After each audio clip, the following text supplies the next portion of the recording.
Walgreens. Ooh, maybe on the He's show a tomorrow. Who knows? he's Hello, a he's a everybody. Tuning in. hey. Hello. We're live, kind of. We're live. I mean, we're live. We are live. Let's see. Make sure we're in the chat. Make sure we're on Facebook Live. Let's see what we got going on. Make sure everything's going good. We did the stolen beer truck, right? Yes, we did. We did do the stolen beer truck. Oh wait, no, No, we we didn't. haven't. We haven't. We were No, going to, but we ended we'll up worry missing it. about that tomorrow. We'll worry about Well, that. I'm gonna add the story to it. Okay. Sounds good. Hello, everybody. Hello. Stream will be starting shortly. And, well, we can't really use the intro that I have recorded because not a Marvel show this time. So you can still use it. Well, no, because it says the MCU. We're not in the MCU. We're going to a galaxy far, far away. Big Tank F it, Sully. You're welcome. Spoilers. All right, let's see. You know what? Yeah, let's just get down to the nitty gritty. Let's do this. Let's do this, yo. We got. Whew, it's gonna be great. All right, JT, do you want to do the intro, or should I for this one? Sure, I can do it. Cool. Ready? Let's do it. Ladies and gentlemen, good evening. Welcome to your Monday night. That's right, Avengers, Pretenders, the Geek, and the Redneck for this show are back again, but this time we are slipping outside of the bounds of the MCU and heading into the eons of a long, long time ago in a place far, far away. Sit back, relax, get your popcorn, get your adult beverages, and let's have some fun. Sully, it's all yours.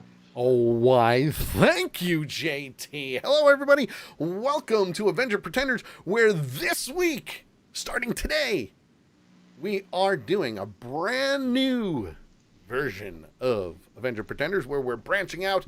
We are now in a galaxy far, far away, where we're talking about the book of Boba Fett. That's right. Star Wars, my friends. Star Wars, something near and dear. I should have wore a Star Wars shirt today, but I have to clean them. It's all good, though. It's called laundry. That would be a good reason. That Right. would be a good reason not to wear it. Right?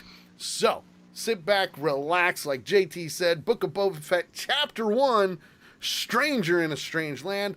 Whew! Before we get into the episode, let me tell you something. First and foremost, spoiler alert. Major spoiler alert. If you didn't watch Chapter 1 of the Book of Boba Fett last Wednesday, you're shit out of luck today. Because there's a lot of things that happened in 30 minutes that made me very happy. It made me very, very happy. So before we get into the episode, first and foremost, let me just remind everybody that this is obviously on Disney Plus. It comes out on Wednesdays, so Chapter 2 will be released this Wednesday coming up. So make sure you check it out and watch it. And let me tell you something, folks. Let me tell you. Big Tank says, F Sully, I told you I didn't. I forgot it was dropped. And then he says, Cobra Kai. He watched Cobra Kai, which, don't get me wrong, I binged it too. It was great. The season was fantastic. Can't wait for season 5. Of course, we're going to have to wait until, next year for that. But Book of Boba Fett, holy shit. Things just, wow. That's all I can say is just wow. So, obviously, when the Mandalorian was first announced, everybody was like, yay, Mandalorian, Star Wars. We finally got a Star Wars TV show that's not a cartoon. Yay, this is going to be fantastic. It's going to be awesome. And it was awesome. Even Yes, JT liked it. Oh, loved it. Even JT liked it. So, Loved obviously, if you haven't watched Mandalorian Season 1 and 2, catch up. You got to Yes. catch up because Boba Fett did make his long-awaited appearance in season 2 of The Mandalorian. I can't wait for The Mandalorian season 3, which will be fantastic sometime this year. Hopefully in the summer. That'd be nice. But if they were smart, probably not until Christmas time. But this first chapter of the Book of Boba Fett takes place right after The Mandalorian. Which, if you watched the end of the credits, you would know he took over Jabba's palace. Right under the feet of Bib Fortuna, who was Jabba's right-hand man. Oh boy. Here's the geek in me, folks. Here's the geek in me. So, JT didn't know this. Well, he kind of knew it. But he had questions. So, when JT watched it, him and I were talking afterward. And I was saying a lot of jargon that just went way over his head. And I felt bad. I really did. But you can see No, you didn't. He's like a little bit. I did. No, I did. I felt bad because it's not something that you normally keep up with. This is where the redneck comes in, folks. This you thought the Marvel Cinematic Universe was JT out of his element? No. Star Wars is out of JT's element. Okay. Well, outside of the movies. Yes, outside of the movies, the comic books, novels, you name it. JT really doesn't know that stuff, and that's perfectly fine. You don't need to know that stuff. But I was giving JT a little bit of a history lesson, where, what was it? When Disney first bought Lucasfilm. Myself, real quick, let me give them an idea of why we're talking about this. Okay. I read a comment or heard a comment or something like that about legend and canon. Yes. In the Boba Fett show. And I'm like, okay, what is a legend and a canon? Never heard of them, don't know what the hell it is. Yeah. So that's why the conversation came up. Absolutely. So I had to explain to him that legend and canon was Disney's way of saying, fuck you. To everybody else. To everybody else. All the fans out there, you name it. Now, canon is anything that, according to Disney anyway, canon was anything that was on television as either a TV show, a TV movie, or in the movies themselves. The only thing that is subject to canon is the holiday special from the from the late 70s, which I do have on my shelf over here. So Spooter, who just came in, he's commenting through YouTube, says that it is basically a big middle finger. Yes. So what they said is anything that was on television or in the movies, that's canon. Anything that was in the comic books or the novels, those became legends. And that's the thing that, as a diehard Star Wars fan, pissed me off a lot. And I'm but sure it also understands why I knew nothing about either one of them, because I didn't know that there were Star Wars comic books, and I didn't know there were Star Wars books. Right. And that's okay. You know, when the first movies came out, some of them were under the Marvel banner, and then they lost the rights to do the Marvel comics, so that went to Dark Horse. Dark Horse Comics did them for a very long time, and then Disney bought Lucasfilm and went, it's now legend. So that's where things get a little crazy when it comes to the Book of Boba Fett and the episode, because lo and behold, obviously, Dave Filoni is George Lucas Jr. I've talked about this at nauseum on The Sully Show, Tuesday nights at 8 p.m. Eastern, right here on Accidental Punch TV, twitch.tv/Accidental Punch, or YouTube, or D Live, and all that other good stuff. And the other thing is, we had a lot of stories, characters, characters that we fell in love with. Like, you've seen them grow and get older and die, or be born and grow older and turn to the dark side. All these other things in the novels. And this, I love this. And by the way, Spoder is now in the chat. Hello, sir. Thank you for switching on over to twitch.tv/Accidental Punch. I do appreciate it. Obviously, he's here for the Star Wars, which is fantastic. We love it. Not for us. No, not for us. But for Star Wars. So we're used to that. Absolutely. So lo and behold, there's so much that there is from the original movies to now. So many novels, so many comic book storylines. I mean, Boba Fett had his own comic book series at one point in time. They even had Tales of Jabba's Palace about some of the other bounty hunters, and Boba Fett was a big one that they did. So, a lot going on. Yeah. And when Disney changed that, a lot happened storyline-wise. And he says he's glad to be a part of this. Dude, we're glad to have you. Trust me. I mean, he's also saying it's also because of us, but we're not so sure about that. But we'll let you slide. Listen, giving you the hearts, man. Giving you the hearts. Any time we're here. So when I first watched the episode, my biggest thing was I was very curious as to what they were going to do with the first episode. If they were going to continue right from the end of Mandalorian Season 2, where he killed Bib Fortuna and took over Jabba's palace with Fennec. And then from there, what were they going to do?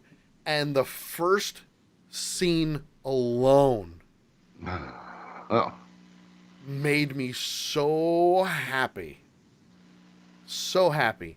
Because the first scene is looking at Jabba's palace, and we see Boba Fett in a Bactapod. So, for those that don't know, the Bactapod is to help heal injuries, make people healthy, so on and so forth. You first saw it in Empire Strikes Back. Probably saw it in A New Hope somewhere eventually. But, it's there. Keaton just came into the chat room. Hello, my friend. Good to see you. Happy New Year. And he says, hey now, hello, fellas. How the shit we doing? Disney can kiss my big white ass high again. I think he's trying to top Western Echo now with. Yeah, it kind of seems that way. So, but it's all got some work to do, though. Got some work to do. Now, we see Boba Fett in the Bactapod, and he's basically having dreams and flashbacks and whatnot. We see we see a. I don't want to say a landscape, but we do see images of Camino where he was born. We do see him holding Jango Fett's head because, it was cut off in Attack of the Clones. Right. So we see him as a kid holding the helmet and everything and doing what he needs to do. But then we see him in the stomach of the Sarlacc pit. I mean, that was awesome. I went full on nerd geek mode when I saw that because it was amazing finally seeing that. It was, and what was really cool to me about this is, thinking back through all the movies and everything, we see all these sand creatures, all these different things, as they come out of the ground, but we never really know much else about them.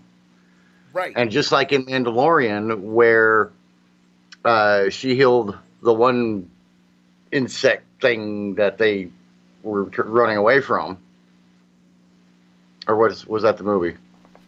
Which one? Well, there was one of these creatures. They were up. It may have been the movie. I'm not sure. But Oh, anyway, that this thing was serpent. chasing them, and she healed the wounds on the worm thing, and the Yeah, worm thing was all happy and that nice was and in let the him go. movie. Yeah, that was in the movie. But we never really see anything else about them, so it's actually kind of cool to see something that is 100% involved with the insides of one of these things. Yeah, it was Because interesting. it was, I mean, you would think with a desert creature like that, it would dissolve immediately or something along those lines, but it's almost like it's kind of doing a squirrel thing or a bear thing, and kind of storing it away for the winter kind of thing. You know what I mean? Yeah, well, and that's the thing with the Sarlacc. Those the biggest thing with the Sarlacc is they digest its food over a course of 1,000 years. Ah, okay, see, I didn't know that. Spoderman in the chat room just says that I loved how much was explained in Mandalorian about their armor and how much more durable they get as they move up in the ranks. Yep. And he said this puts a lot of context as to how Boba survived Yes. getting out of the Sarlacc pit. Yes, And absolutely. it's very true. It's very true because if we wouldn't have seen the progression of his armor and everything throughout the Mandalorian movie, we wouldn't Yes. know. And So he's got a very good point. and with that brings me into how he escaped. He woke up. His armor kept him alive, which was great. Which That'd be a hell of also a place to wake up, though. Holy shit! it is it's not the greatest place to wake up, that's for sure. I mean, for me, it would have been okay. Yeah, I need to change my underwear now. Yeah. But But this is where this whole flashback, this is where I came to the realization that whether people like Star Wars or not, this is going to be a different type of story when it comes to Boba Fett, okay? Number one. Number two, this is Dave Filoni, Jon Favreau, and Robert Rodriguez going, fuck you, Disney. And yes, I know I'm saying that. The swearing only counts during the Sully show. This is hands down the fuck you that they needed. Because yep. they took what happened in what was it?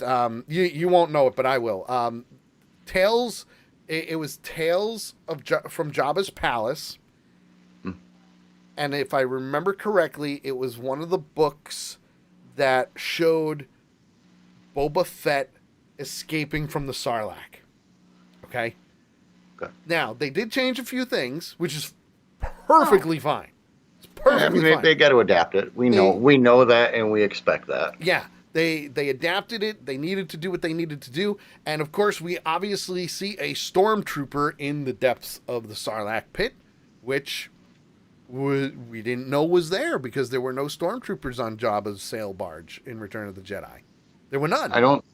Yes, there was, because one of them was firing one of the guns, if I remember correctly. No. There were a couple of stormtroopers that were in there, stormtroopers. I think. The Empire did not do business with the Hutts. Well, then it was, he got eaten some other time. But that does tie in to A New Hope when the stormtroopers were searching the Dune Sea for C-3PO and R2-D2, and one of them may have stumbled onto the Sarlacc pit and went in. Okay? Highly likely. Very highly likely. Now, with that being said, we finally see Boba Fett take the oxygen tube from the stormtrooper who's clearly dead, and he uses that to get air into his system, fresh breathable air, And then, if I remember correctly, he set off a charge and then his flamethrower. No, he punched his hand through the sidewall of the Right. Sarlacc. That's right. You're right. He Just- punched he right just punched. through it. Boom. Punched right through the side wall of the gut and then lit his flamethrower. Kind of makes me think of the Family Guy when they fall off the cliff and land in the flower, and Right. you know, Peter gets out and, gee, Dad, how'd you do that? Well, it's a flower. Pretty much. It's a Sarlacc. Come on. It's a Sarlacc. Not like they have any armor. Right. Well, and that's the thing, and that also goes to show the durability of the stormtrooper's armor as well. Mm-hmm. Because who knows how long that stormtrooper was in there? We know he's dead. Right. He ain't breathing. You know. Yeah, because he didn't hook that oxygen hose back up when he was done. No, he didn't. He didn't hook it up at all. He's like, you're dead. You don't need this. You don't need this anymore. Gonna breathe it in and be good to go. So now from there, he climbs out, and this is what I love about it. He just punches right through the sand and pulls himself out. So that makes him the one and only survivor of the Sarlacc at the Great Pit of Carkoon. And he killed the Sarlacc. Well, That we know of. but could you really say that he's the one and only well, I would say he's the one and only survivor of the attack that happened there, other than those that did the attack, aka Sure, Leia, Return of the Jedi. you know the main characters. Yeah. Because it was them, and now we know him. Yeah. So from there, he climbs out. He basically just passes out because now he's got fresh air. And Fucking exhausted. he was getting digested alive. Being covered in Sarlacc, digestive juices can wear you out a little bit. And then you try digging out of the frickin' sand for God only knows how deep he was. Yeah. It might wear you out a little bit. Yeah, no, he was pretty deep in there. That's for sure. I would be ready for a nap after that. Just a little, just and a little. a pair of pants, So from there we see how he loses his armor. Because that was one of the things we had no idea how he lost his armor from Return of the Jedi to season 2 of The Mandalorian. We had no clue. And it goes on that, that I'm sure will be answered in one of the episodes soon of how did he get his armor back? That was in The Mandalorian. He got his armor back in Mandalorian. Okay. Well, I don't know if maybe they'll cover that in one of his recovery dreams or something, No, they did it in The Mandalorian. They showed you. Yeah, but that was Mandalorian. This is Boba Fett. But this takes place after The Mandalorian. But I'm also thinking of all the other people that haven't, either don't remember. Spoiler alert, seen. You better watch it. Spoilers. Just saying. Just putting it out obviously, I don't remember that he got it back in Mandalorian. Yeah, so. when he was helping when he was helping everybody, and he said he needed his armor back, and he went into Din Djarin's ship and took the armor.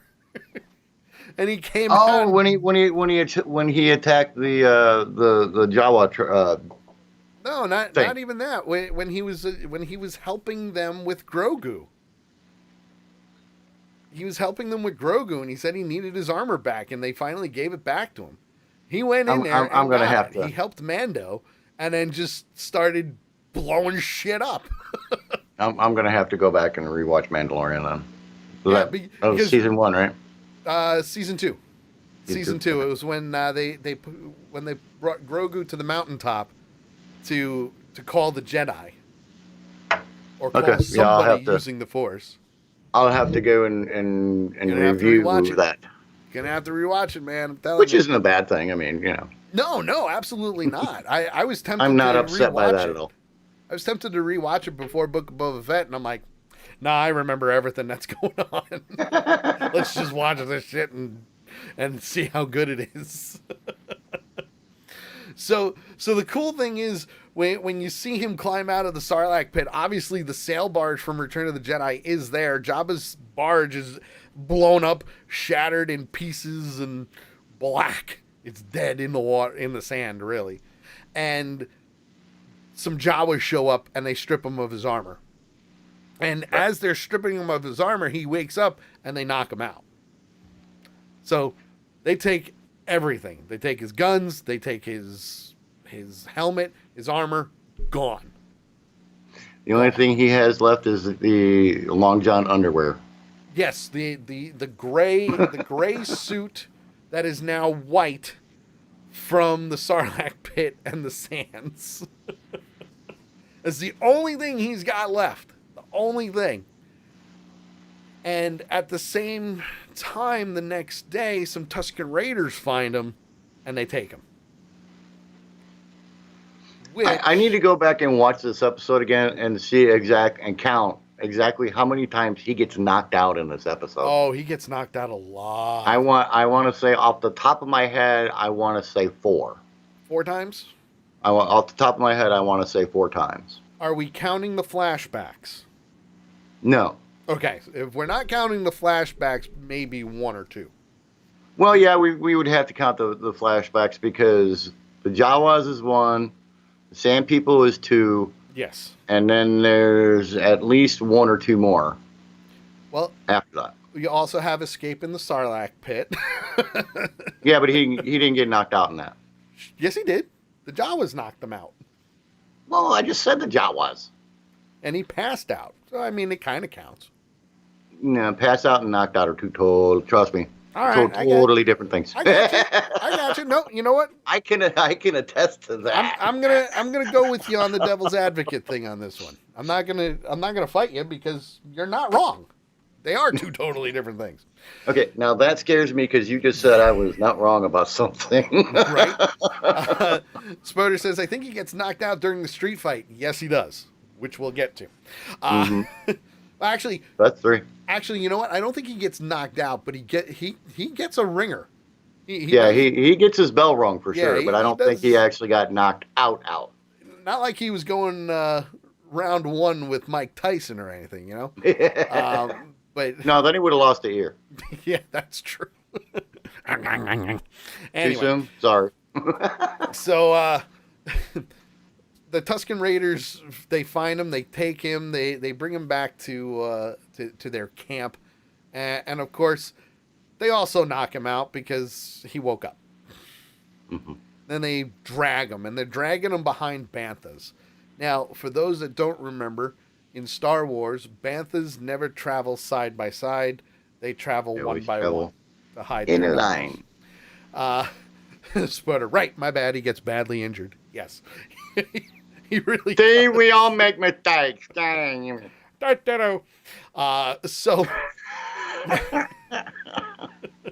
So he's forced to walk through the desert, no water, no helmet, no protection, nothing.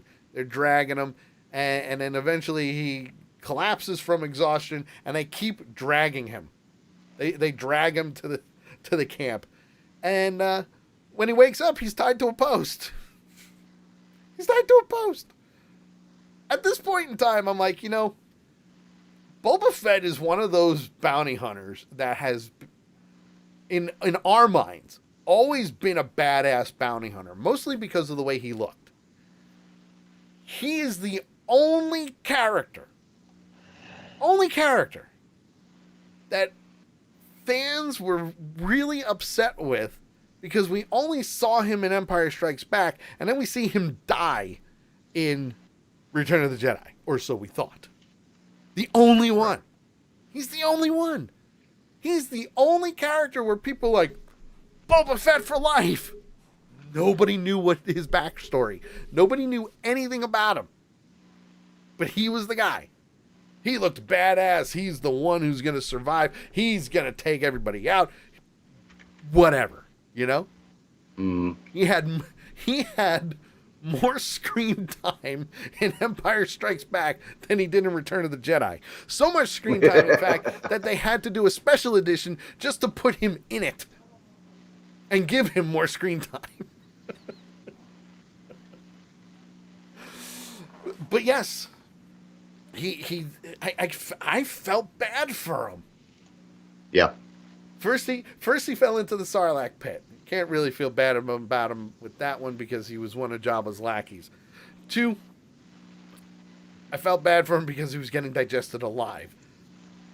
Didn't really feel too bad for him after he climbed out, but then he passed out. And then he lost his armor, and then, of course, the Tusken Raiders dragged him through the sand. Yeah, I kind of felt bad for him after that.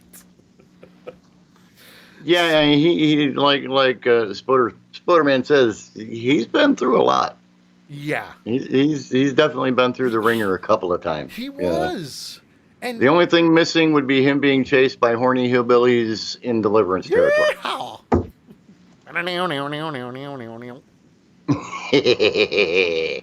Which I'm sure it's on Tatooine. It is a desert planet. You never know.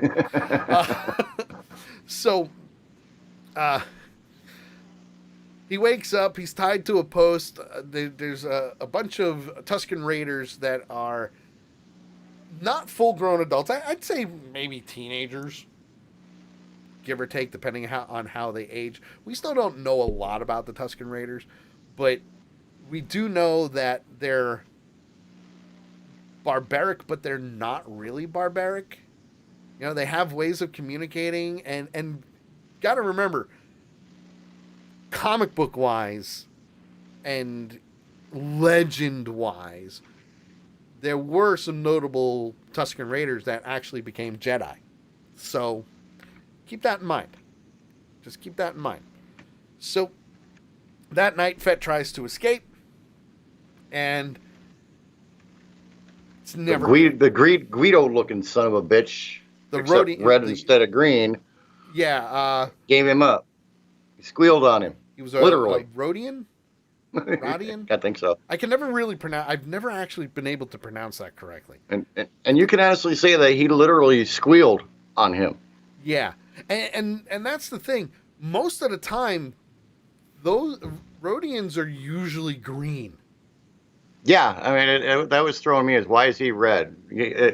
I wonder if that's like an albino version of them. So according to what I just looked up, because I have everything prepped for me, their skin color is most of the time it's green. It can be yellow, red, or turquoise, or sometimes blue. It really all depends on what planet they're born on. So, okay. But they are reptilian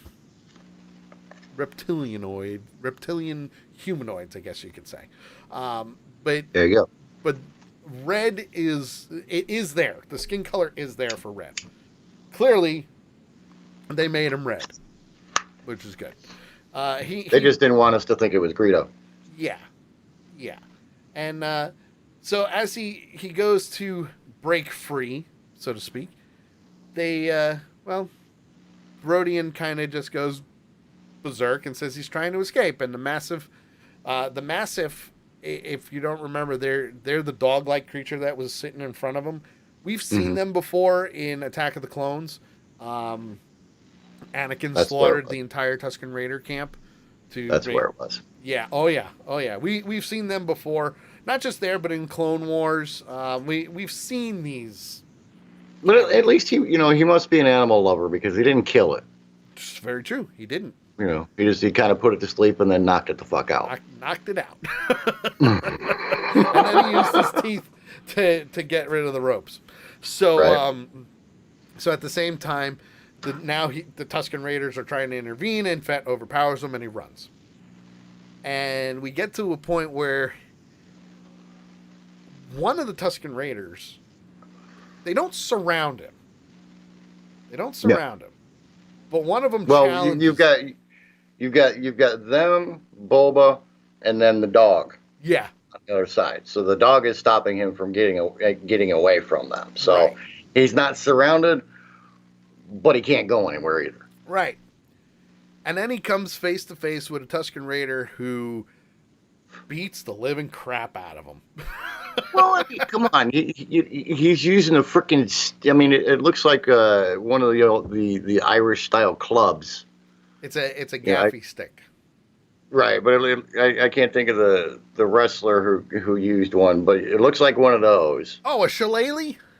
A shillelagh. That's it. Yeah, It looks like he's using something like that, and an the other Irish guy's shillelagh. using a freaking 6 foot long metal weapon. Whack.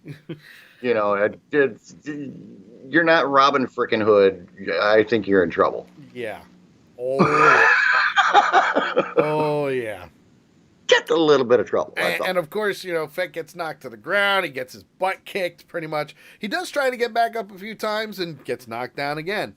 So it's a good fight, And then, of course, It was a decent fight. I won't say good. I'll say it was a decent fight. well, you got to remember, he's also weak.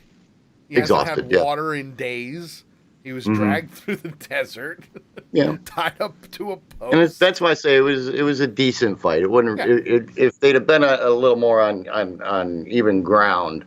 Yeah. And that happened, then it would have been a good fight. Yeah. But this was a decent fight because Bull was here and dude, he's fighting his leg up here. So Yeah.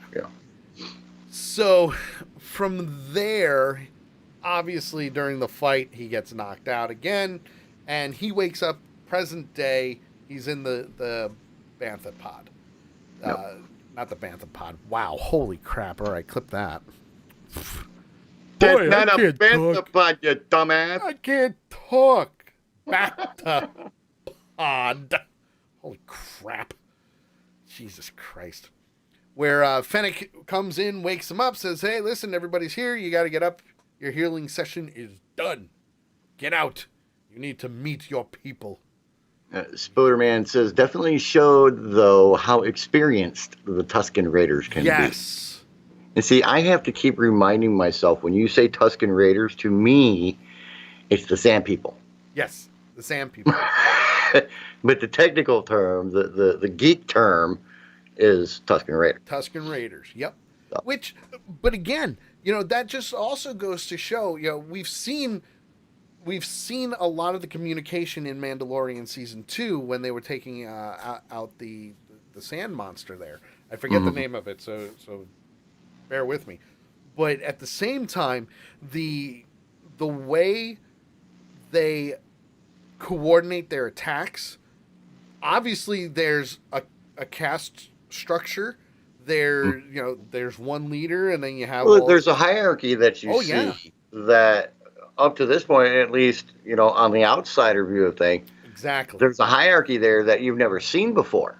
Exactly, and now we're starting to see more of it. Yeah, the main two, when they're sitting there after they chased him down, and before they got in the fight, and you kind of caught it as they first brought him into the village. Mm-hmm. But with the two of them, you couldn't really tell who was higher, who was, higher up on the chain, I guess you could say. Correct. But when they were there and the fight happened, nobody did a thing until he looked. Yeah. And when he looked at the other guy, okay, he's the MFIC. Yep.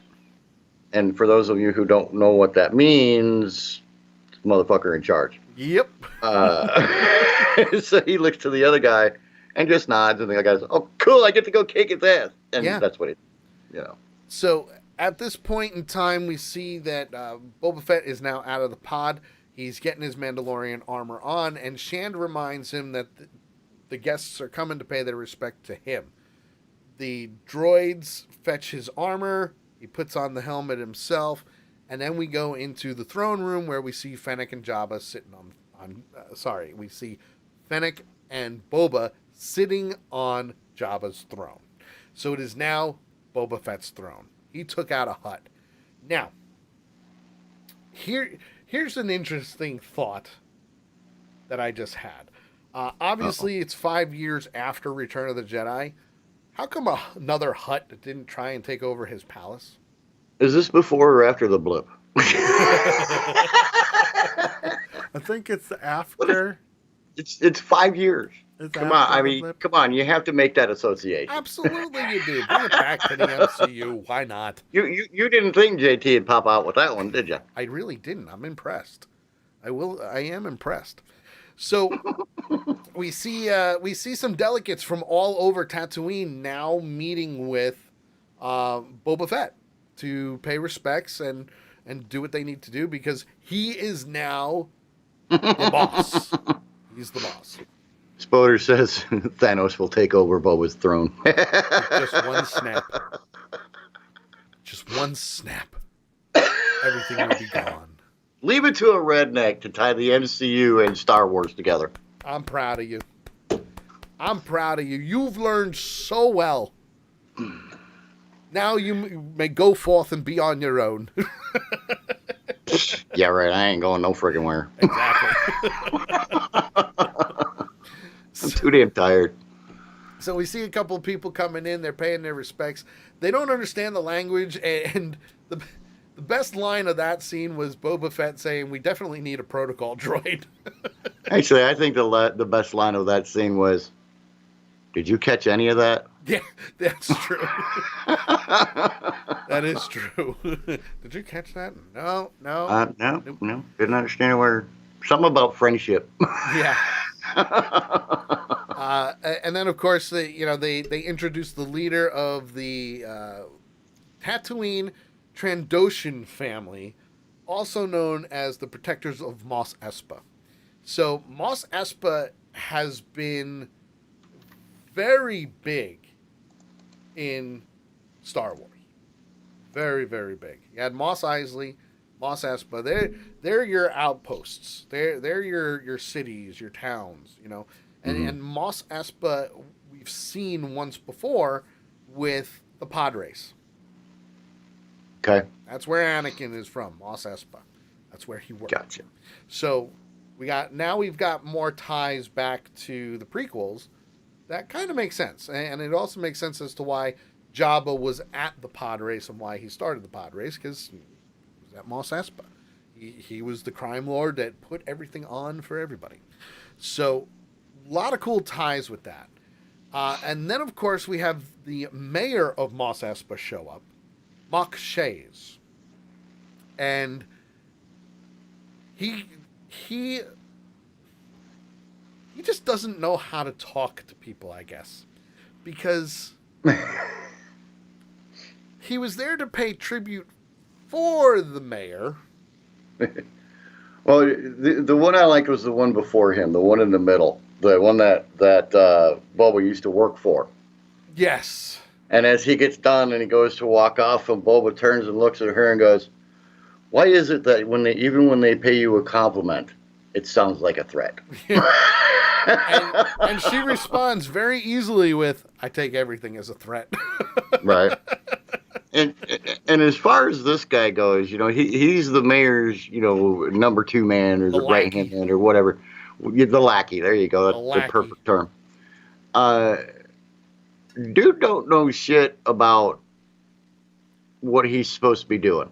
Yeah. Because, why would you go to see him to pay homage when you're thinking that he's supposed to pay homage to your boss? No, it don't work that way. I do have to point out that Fennec Shand points out a lot of different things if Jabba was around, because she basically tells Boba Fett that what was it they called him? Major Domo? Major Domo. Yes. Right? Yes. Major Domo. So he shows up to give respect to Boba Fett, but he wants Boba Fett to pay the mayor of Mos Espa. Yeah, no. When in the underworld of Star Wars, it's the other way around. He's the crime boss. You pay him for protection, right? And, obviously he's doing the whole, my apologies. Oh, God. And Actually, he never says my. He never says my. It's just apologies. Apologies. And he always does that. Apologies. And it's very cordial. It's apologies. It's cordial, but he's speaking down to him at the same time. Right. And you're like, dude, He's playing both sides of the fence on that. Oh yeah, like he's gonna freaking kill you. He's doing the sarcastic, half bow and Apologies. apologies, and then especially if they're wearing like those really long cloaks, and mm-hmm. and it's like you have to spread your arms so the whole thing opens up. Apologies. And then there's don't be surprised if you receive another delegation in the near future. Yeah, which to me is a full-blown threat. It's a full-blown threat, and he's lucky that the Rancor was dead because he was standing on the Rancor trap. All he had to do was hit a button. And he told him, my homage is you walking out of here alive. Yeah. I love that. Yeah. Because it's like, look, dude, you're lucky you're walking out of here alive. Because, she wants to take your freaking head off. Well, what was the word she used? Oh, yeah. We're letting you walk out of here unmolested. Yeah. And I'm like, what is he going to do? Give him a lobotomy or something? Like, holy crap. Right. And she would be the first one to do that. Mm-hmm. So, very interesting indeed. Very, very interesting of how they were doing this. And then, of course, obviously, side note, Lady Death, make sure everything's okay. Please keep us posted on that. Obviously, outside of the show, we're not going to mention it, but just keep us posted, please. Right. So, yes. So, and then we have two Gamorrean guards who used to serve Jabba and then served under Bib Fortuna. Mm-hmm. They were loyal to both of their previous bosses. And the weird part is, so they didn't surrender. No, they fought. Well, yeah, I know they fought, but they didn't surrender when Bib Fortuna took over. Which is why they were able to be loyal to Bib Fortuna, because Bib Fortuna ran the show. He knew who was there. He was the next in line, technically, from the Hunts. Yeah, they didn't really go into that too much. No, they didn't. But it was really cool that Boba Fett just flat out asked, "Listen, if I free you, will you be loyal to me?" Yeah, you were loyal to them. Will you be loyal to me? And the two of them just nodded like, "Hell yeah, give us instantaneously a job." Went down to one knee and bowed. Yeah. So he didn't torture them. He didn't, put them in prison or anything. There's his muscle. There's his muscle right there. And I will say this, it's amazing the difference in the way the Gamorrean guards looked from Return of the Jedi to now. They really have changed. Yeah, they're still big, but now they're a little bit more muscular. They're not as round as they used to be. Bib Fortuna taught, made him work out and everything. So there it is. It went from the belly to the arms. He put him through a yoga program or something. Okay. So wait a minute. So Bib Fortuna, who was a twig in Return of the Jedi, took over, made the Gamorrean guards work out while he gained all the weight. Exactly. Because they made him fat. It's just like when poor Tony was killed in Family Guy. And Fit Tony took over, and he slowly turned into Fat Tony. Yeah. There I go again, tying a freaking cartoon to a movie. So Spider-Man says, pretty sure Boba said you're lucky Jabba still isn't running this place, otherwise you'd be in with the Rancors. Actually, it was Shand, and she said if he was still alive, you'd be fed to one of the animals in his menagerie. Yep.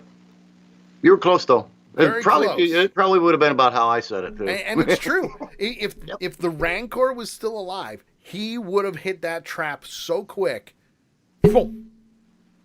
Gone in a heartbeat. Old boy wouldn't have known what happened to him. In a heartbeat. So, as the Gamorrean guards give their allegiance to Boba Fett, Shand goes, yeah, this is kind of a bad idea. I don't know. I don't think we should do this. And at the same time, I'm thinking to myself, why not? You need muscle. Mm. And don't get me wrong, Fennec Shand is a deadly bounty hunter.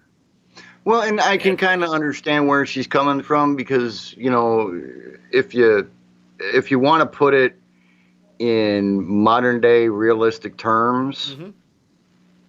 it would be kind of, in my mind, it would be before we pulled out of Afghanistan when we were working with the national police and training their new military and everything, because you knew some of these people that you were training and everything else were working for the other side. So I can see where she's coming from. Yes. They may still be loyal to the Jabbas. Yes. And take you out so that one of the other people that they're loyal to could take over. So I can kind of see where she would be coming from with that sentiment. Sure, absolutely. Absolutely. So from there, we see them take a trip. They go to Mos Espa. Yay! They're going in and they're going to go and take a look at people and do whatever they need to do and show that they're not going to be the type that would rule with fear. Right. Jabba ruled by fear. I want to rule by respect. Yes. And I love that line. I really do. They go into a cantina, and this was cool, Two people come up, would you like us to shine your helmets? And boy, did they shine their helmets. Woo! A lot of money that went into those helmets. The only problem was the shine was on the inside, not the out. Right? So, but hey, I'll take it. Yeah, I'll take anytime. And then, of course, we see, and for those that don't know, in Return of the Jedi, there was a musician by the name of Max Rebo. He was a big blue guy that played a piano-like instrument. And holy shit, he survived the barge explosion. Right. Because how'd that happen? That's what I want to know. It was the piano. Because the piano, if you look when he's in the cantina, the piano completely surrounds him. Yes, it does. So it's kind of like Hitler when they tried to kill him in the Wolf's Lair. Uh-huh. And he was shielded by the table from some of the blast. Sure. So he got hurt, but he didn't get killed. Okay. So right. maybe that's why. All right. Well, just throwing it up. I'll give you that. So it looks like he survived because it also thought that he blew up on Jabba's sail barge because they were all on the barge. Clearly, he survived. We see him. We also see him later on in Star Wars Rebels as well. So clearly, he survived. We don't know how, but he did. Yep. He survived. So it was cool seeing that throwback to Return of the Jedi. And then, of course, as they're playing, we've got astromech droids going all over the place. And then we have Madame Garso Whip. Garso Whip. Whip. I gotta say it right. Whip. Like Cool Whip, but Whip. And of course, they shine their helmets, give them the money. And then we have Garsa show up, and she says to them, welcome. Welcome. Enjoy our offerings. You have sanctuary here. And, Fett says another time, but, let's get down to business. And they go into explaining what's going on and how he replaced Bib Fortuna and that he is not going to be ruling with fear. He's doing it with respect. So he's trying to do a whole bunch of different things here. And as they're leaving, because really it's just me. Hey, how are you? Here I am. I'm in charge now. That's when the ambush happens. Woo! Now comes a good fight. This was a good fight, and I love the parkour with it too. 5 against 2, and the 5 have shields and electrically charged, really long cattle prods. Yes. Plasma pikes and energy shields. And I'm wondering if they're part of, if I remember correctly, I think it's the Crimson Dawn. Well, because I think we're going to find out in the next episode, because the teasers that I have seen, you hear a voice say, "Who is it who dare enter my sanctuary?" Yeah. And they flash to Boba, her, I can't think of her name, Boba, her, and the one guy that they capture. And Boba simply says, "You know exactly who it is." Yeah, well, and that's the thing. So, for Crimson Dawn, mm-hmm. and this is the only reason why I'm thinking it's Crimson Dawn, is because if you look at the attackers, they were wearing crimson colors. Right, and the shields were crimson color too. The shields were crimson colors. So this leads me to believe that it is Crimson Dawn that used to be ruled by Darth Maul. Mm-hmm. And if you watch Solo, A Star Wars Story, you'll see more of Crimson Dawn. And Spider-Man says the enemies are pretty much a hybrid of Iron Man, Ronin, and Captain America. You're not wrong. You're not wrong. You're not wrong. During the fight, the two of them obviously are outnumbered 6-2, and then the Gamorrean guards come running. Was it 6 or 5? It was 6. But they come running. And as they come running, they're starting to beat the living shit out of the other guys. And one of the guys trying to escape, Boba Fett uses a rocket and blows him up. And that was nice. Awesome. That was freaking awesome. A great end of the fight. It was First, fantastic. He blows the guy up with a rocket, and then he tells her, "Alive." Yes, alive. Doesn't matter who it is, just bring one alive.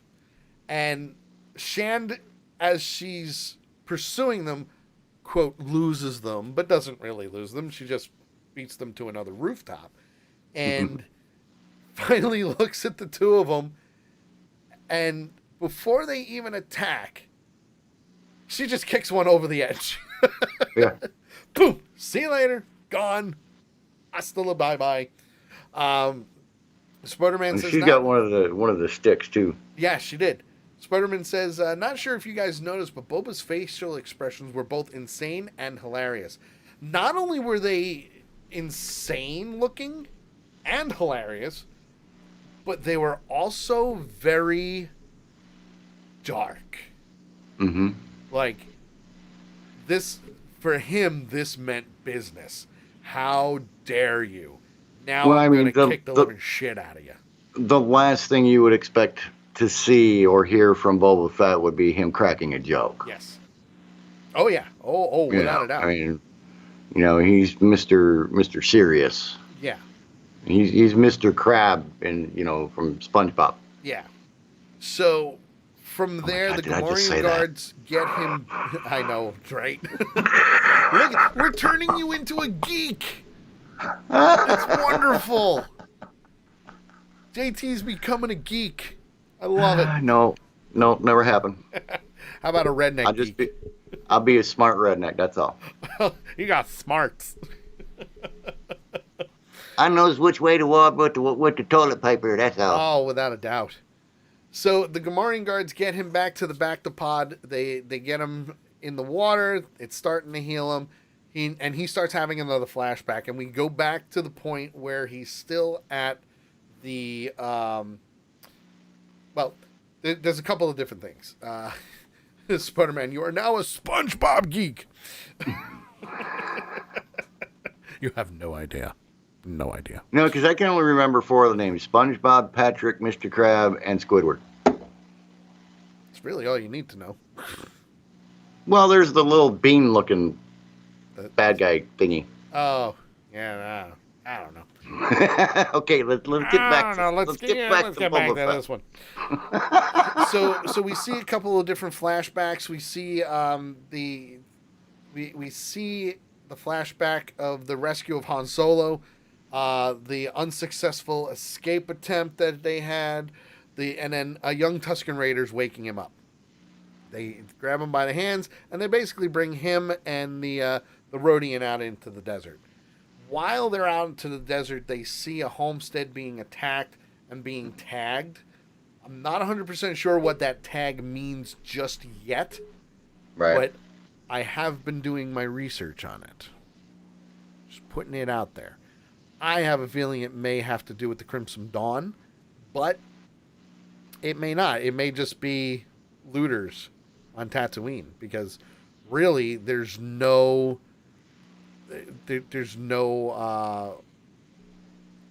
how could I say this? It's not an easily recognizable Yeah. emblem or symbol.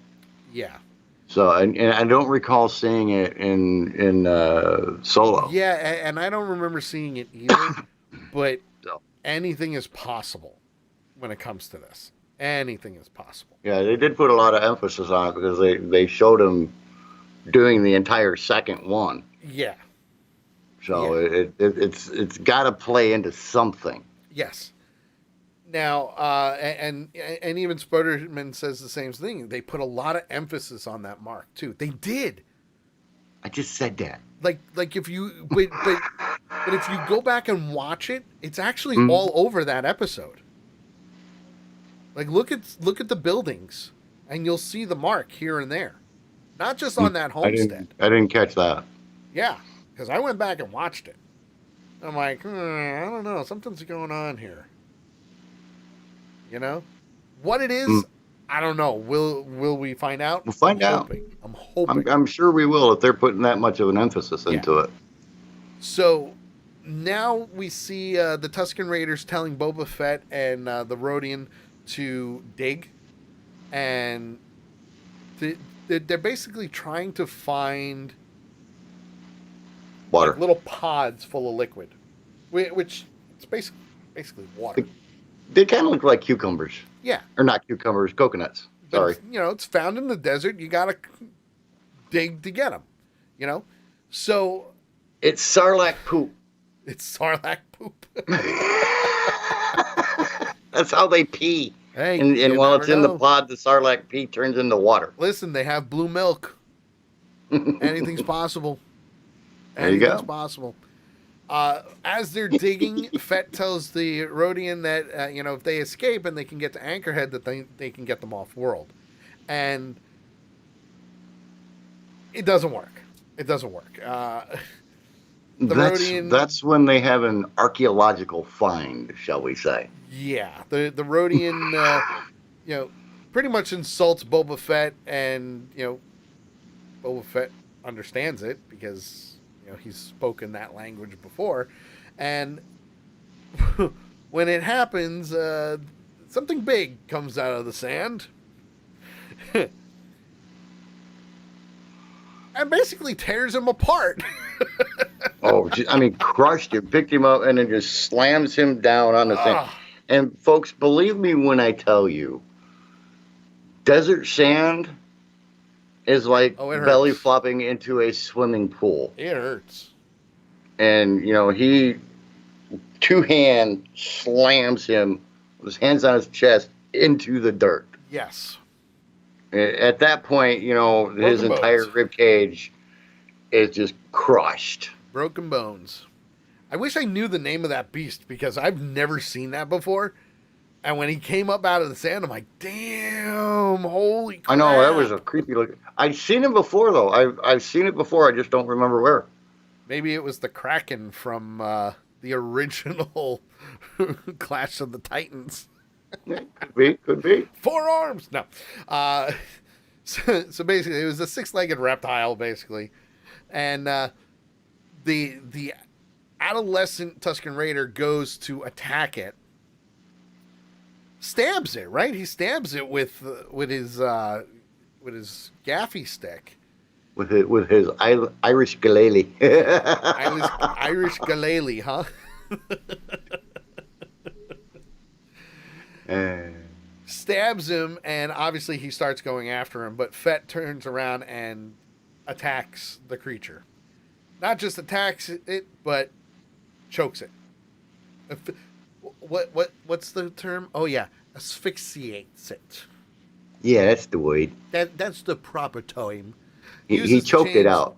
uses the chains and chokes him like Princess Leia did the Jabba the Hutt. Okay, simple as that. And once that happens, obviously he's free from his chains. The Rhodian's dead, so he's gone. And they get back to the camp, and they're carrying the head of the reptilian creature. And the younger Tusken Raider goes and is shouting praises for Boba Fett for saving him, which in turn shows a little bit more respect from the leader of the Tusken Raiders, and he hands Boba Fett a gourd, one of those fruits, I guess you could say, that they were digging for, and lets him drink out of it. And that's the end of the show. That's the end of the episode. No cutscenes, no, wait for this or anything like that. That's how it ends, and you're not going to see those in Star Wars.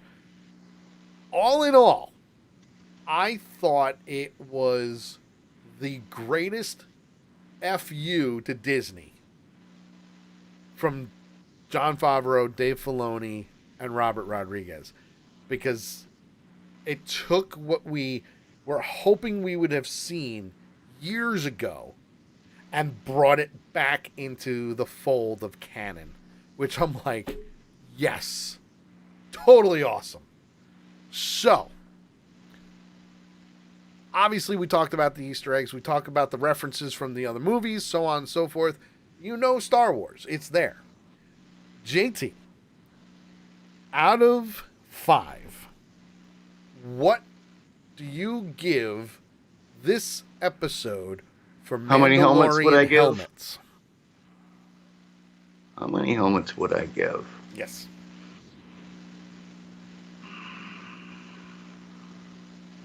And Spoderman says, flashbacks of the damn Last Jedi. No!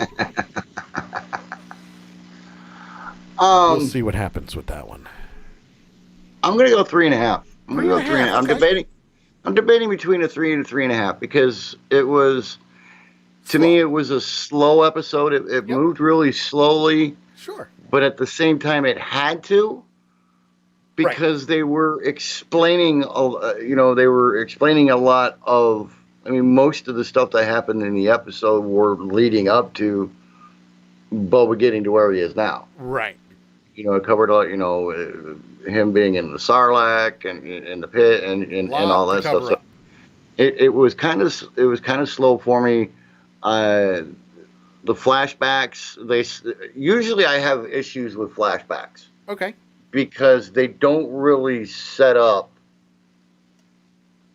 why they're having them. Right. But when they finally show him in the bath, that explains it all as to why he's having these things and he's having these flashbacks and everything. So that was helpful. Once they had a Hell Nut just came in. Evening, Hell Nut. Good to see you, sir. Nice. What up, man? Yeah, I mean, it was a good episode. Like I said, the first fight scene out in the desert, that was but the second fight scene in town, oh yeah, that was awesome. And to end that fight by blowing a guy up was fantastic. Absolutely beautiful. It's fantastic. So we'll go 3.5. Okay. Spoderman is saying 4.5 for him. Boba Fett is his favorite Star Wars character and can't wait to learn more about him. Believe me. Right there with you. Will I give it a 4.5? Not really. I'll give it a 4. And the only reason why I will give it a 4 is even though I am very well versed in the world of Star Wars, in the galaxy far, far away, it was slow moving. So that's really the only thing that I can say about it and give it the 4 is it was slow moving, very slow moving. But Um, like you said, there was a reason for it. Yeah. And for me personally, I loved that they did that. Because, like I said, canon and legends. And Dave Filoni, George Lucas Jr., said, fuck you, Disney. We're bringing it back. And they did. So now it's canon. Yes. There's so many novels and comics and books and video games that you can bring back into the canon fold. And I really hope they do it. I really do. I really do. I've been looking up trying to figure out if I can get a name on that creature, the 6-armed creature. Yeah, it really doesn't have one. It really doesn't. The Tusken Raider dog thingy is called a massive. Yep. But otherwise, and they even have a section in here that says species and creatures, and it goes over everything but that one. So I wonder if they made we'll it have specific for that. We'll have to do a little more research. Let's see. I'm looking at it, and it's not a Nashta. That's for sure, because that's more lizard-like. And you're probably going, what the hell is he talking about? Trust me. Just trust me. Just trust me on it.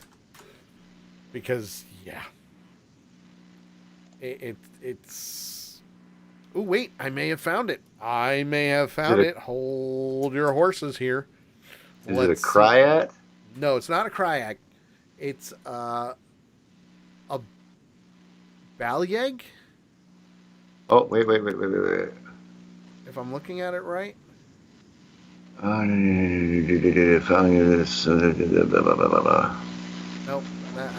don't think it is. That's too big. Okay, the creature makes its debut as it rises from the sand and ambushes Boba while his accomplices are searching for buried water pods. Yes. As it emerges, it is revealed to be a large lizard-like creature with 4 arms and towers over Boba and the others. The monster is reportedly new to the Star Wars universe, but is said to have been inspired by other monsters featured in early stop-motion special effects films. I was right. As per Screen Rant, films like Jason and the Argonauts have reportedly been influenced to the Star Wars creator George Lucas. Yes, very big. As the creatures knew there's very little information on the creature as of yet, other than its feature in the first chapter of Book of Boba Fett. Which means we may see more. Therefore, for the time being, it remains nameless. Interesting. However, fans online seem to have referred to it as both sand monster and sand creature references and entrances into the Star Wars universe. Yeah, but there's so many of them. Yeah. So, as of yet, we don't have a name for the new creature. It'll be interesting, that's for sure. It'll be interesting. And it's funny because you mentioned the Kraken thing. A guy posted, is it just me, or does the weird monster thing from Boba Fett look very close to the look of the Kraken from Clash of the Titans? Right? I'm telling you. Looks it just does. like it. It does. Just like it. Just the head's different. Hellnut says, life has been crazy, work has been frustrating, depression is kicking his butt, and so nothing unusual, LOL. How have y'all been? We've been doing pretty good. And for joining us, we just finished talking about the Book of Boba Fett, Chapter 1, Stranger. And if you want to know any more, you got to turn in tomorrow. Yes, if you want any more, tune into the Sully Show tomorrow at 8 p.m. Eastern, that's for sure. Spoder also says, one thing I want Legends-wise is The Force Unleashed 3, which would be very, very interesting to see. But the one thing that I've been waiting for, and I've been waiting for this for years, is Shadows of the Empire. I don't know if you read this one or not. Spoderman gave it a 4.5 for him. I did. Boba Fett's his favorite character.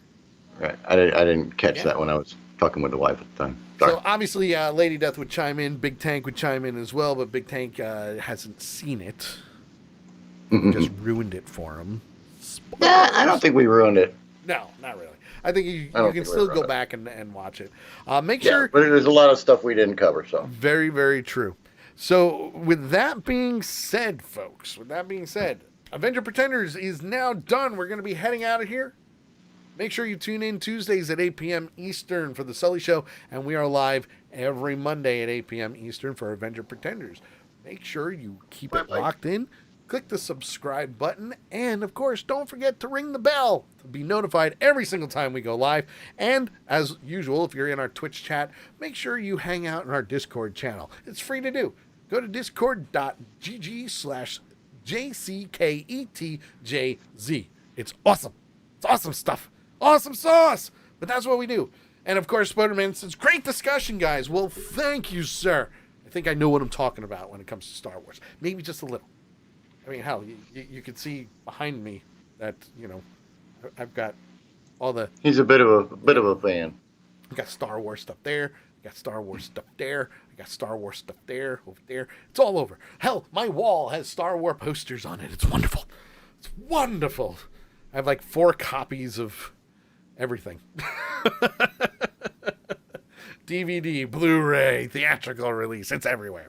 So again, we will be live again tomorrow at 8 p.m. Eastern for the Sully Show. Thank you for tuning in. The podcast will be available for download shortly after, most likely tomorrow afternoon. And it'll be good. So go to anchor.fm/the Sully Show to subscribe. We're on Spotify. We're on Apple, Google, you name it. We're there. Check us out. We will see you guys next week. Bye. And oh, by the way, we're going to do a raid. That bye thing was, mostly so I can know when to cut and edit. He also says, big X-Men fan. I see X-Men, Marvel, Spider-Man. Pretty much anything. Yeah, I'm literally the definition of the geek and the redneck. I'm the geek. So yes. So I do need to get going. I'm not going to be able to do this raid with you. No, my bladder is about to explode. So you go do what you got to do. I'm going to do the raid. Later, JT. See you tomorrow, everybody. Bye. Bye, guys. All right. So now that the redneck's gone, let's see here. We're going to do a raid real quick, and we'll do what we need to do. So make sure, guys, tomorrow for the Sully Show, make sure you tell your friends. Post it on Facebook, SullyShow.com. You can also go to twitch.tv/Accidental Punch. We're on Twitter at The Sully Show, as well as at Accidental Punch. And we are going to do a nice little raid here. So let's see who is on. We got a couple of people on here. You know what? We are going to go raid Scarlet Rose. My buddy Scarlet Rose. She does a we're going to Tuscan raid. Yeah, that's for sure. So Scarlet Rose, she's actually doing some role playing with Red Dead Redemption 2, which I'm not going to lie. I thought, I didn't think role playing was that big, but once I saw it with Grand Theft Auto and now Red Dead Redemption, I kind of like what they're doing with it. It's pretty cool. So we're going to go give her a nice little raid. And here's what we do. If you're a subscriber to the channel, make sure you use the Accidental Punch logo twice. That's right. You could do it twice. I just posted the raid text in the chat. You can copy and paste if you would like. But if you're a subscriber to the channel, you'll be able to use those and be able to bring it into any chat room that you would like. And of course, show your love. So we use Punchers Unite every time we go into another channel to just show our love and support. Doesn't matter who it is. We just try to make sure that everybody, even the smaller ones, get a little help, because that's what it's all about. So with that being said, guys, we will see you tomorrow for the Sully Show. Hope to see all you new followers there, especially you, Spoderman. Thank you for taking the time to spend with us, talk Star Wars with us, and of course, following the channel as well. We will see you guys tomorrow. Goodbye, guys. Goodbye. The show's over. Goodbye.